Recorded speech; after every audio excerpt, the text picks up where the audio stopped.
Great job. Great job. How are you, John? How are you? It's for too long.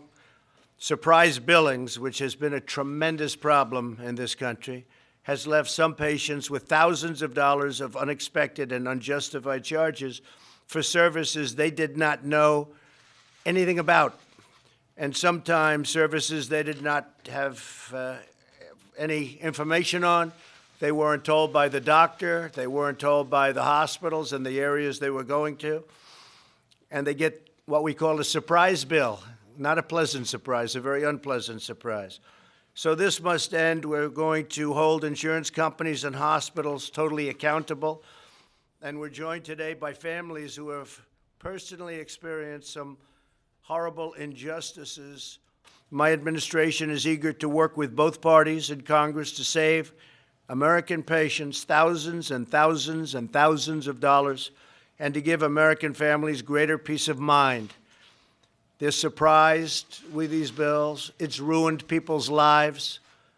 They leave a hospital with something they think is going to be routine, and they end up in court, and they end up going to court, and then they end up with lawyers' bills that are bigger than anything they could have imagined. They get it from every side. We're not going to have that anymore. No one in America should be bankrupted and unexpectedly by no American mom or dad should lay awake at night worrying about the hidden fees or shocking, unexpected medical bills to come.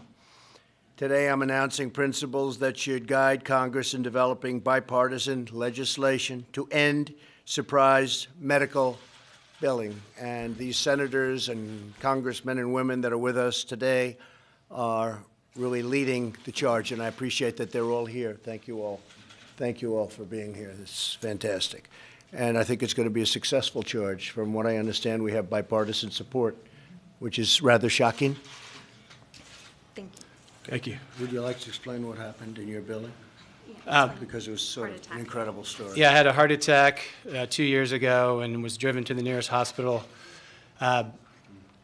And although I had insurance, I was still billed $110,000.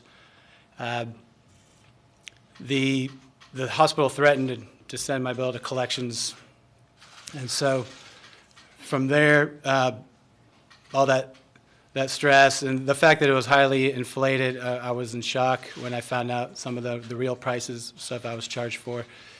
So I feel like I was exploited at my most vulnerable time in my life, just having suffered a heart attack. Dr. Davis and Liz would like to tell you about their story. My family, like so many others, was victimized by a surprise medical bill. My daughter, Elizabeth, was charged $17,850 for a urine drug screen. If anyone's interested, I have the bill. You may see it. She had successful back surgery in Houston, Texas, and at a post-op visit, because she'd been given a prescription for a narcotic pain relief that she used appropriately and as directed, he just said, "Oh, by the way, I would like to get a urine specimen." Fine, she did it. A year later, the bill showed up for $17,850. This type of, this test at best is worth $100. It's really, actually, you can get it for 10 or 20. And this type of billing is all too common, not just among dishonest providers. The problem of improper medical billing affects most those who can afford it least. Thank you, Doctor. I see it. It's true. I sort of wanted to check it myself. It's almost not believable. You look believable, but look. But he's right. $17,850 for a urine test.